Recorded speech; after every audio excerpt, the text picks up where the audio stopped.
Hello, you absolute legends. Welcome back to the channel. It's John here, looking an absolute mess this morning. I've not even had time to do my hair because I've woken up and I've needed to do this video for you guys on Mother's Day. It's Mother's Day here in England.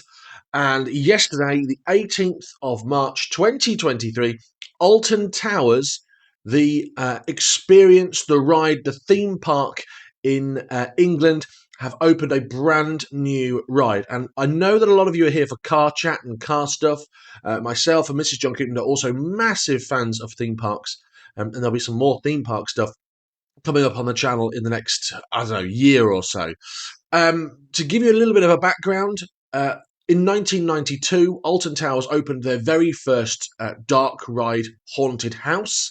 That closed at some point in the mid-2000s and was made into Jewel, which was a reimagination of the haunted house. Zombies had taken over, and you got little zapper guns to zap points and stuff. September 2022, the ride closed, and we were told that it was being refurbished with no further details. And then earlier this year, we were told that it was going to be reimagined into the Curse of Alton Manor. I loved Jewel. I really did love it. Probably because it was a bit terrible. I loved the fact that it was quite naff.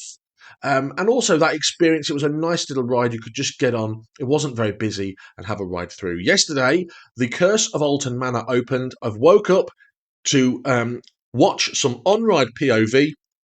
Spoiler alert, by the way, we're going to be looking at the ride. If you don't want to spoil the ride for yourself, please don't watch this video. So yesterday, Out in Society, a YouTube channel, has uploaded this. It's the Curse at Alton Manor on-ride POV, opening day 2023, full ride experience. We're going to watch it together, and I'm going to react to it. There'll be no music, there'll be no sound for copyright reasons, but Out in Society have said that I can use their video. So let's have a look then. Let's have a look at what the earth is going on here in this video. It's not very good quality. We can see here at the moment we're in a pre-show. This is the old pre-show that you would used to be in, which had the rocking horse and Emily Alton in her doll's house. And the floor in here as well is purposefully twisted. If you've never visited, it is still twisted by the looks of things and from what I have seen. This is my first time watching this, by the way. I haven't watched this video before recording this, so this is a live reaction to what is going on. And what I'm going to do is just pause that for a second, change my settings so I can hear the audio, but you can't. Right, speakers. Yes, I'm terrible with these settings. Right, now I can hear the audio. Okay. Okay, so there's a pre-show. And Emily Alton here in the... The story has changed. There's a music box playing in the background. She's there with her father this time. So we've added some new characters to the pre-show. We're walking through now to the ride load area. This has definitely changed. There were some screens here.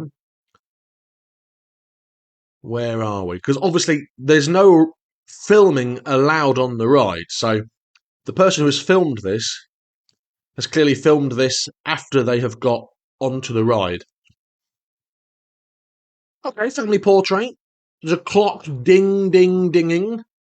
12 midnight. There's Emily Alton and her family by the looks of things. We're around the first corner. The cracks in the walls are still here. What's this? Okay, can't really see what that is. Cracks in the wall, though. New lighting.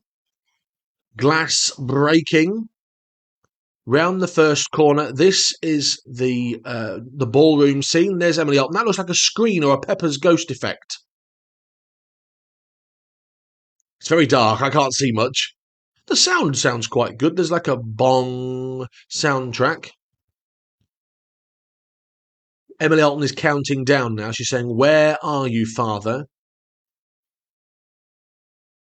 The trommel is working.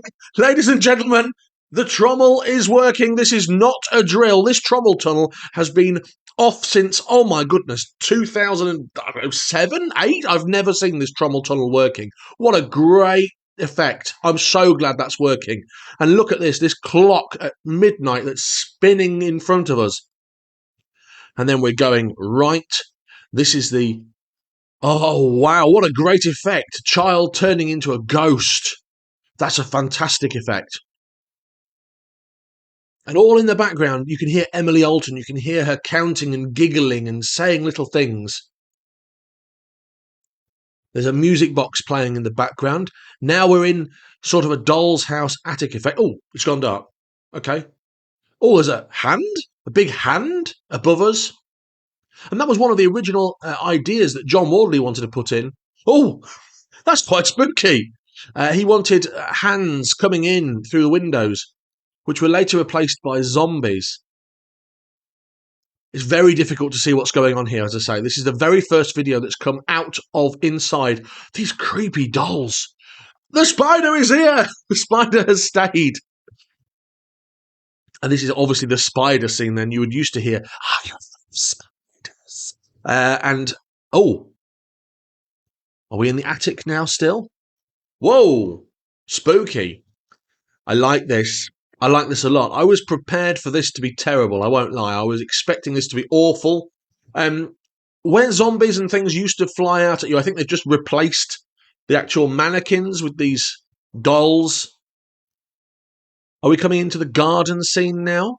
The garden scene, the biggest scene of the show. Ghosts and screams, and I can hear other people in the car screaming as well. Yeah, this is the final scene. We used to have hands coming out here and zombies. This is the final scene. Grim Reaper used to be in front of us, beckoning us in. It looks like the cart has remained. The cart is still there, yes. There used to be a jump scare around this corner. A column would twist and there would be a spooky ghost. We're nearly at the end of the ride now, so what's that? I don't know what that is. Nearly at the end of the ride, so I'm hoping there's something good around this corner. I really am. Okay, we're in the doll's house now then. There's the attic. Oh, there's some screens and some playing cards, and there she is. There's Emily Alton. That's great. I love that. That's a brilliant effect. It's a screen, I know. Whoa!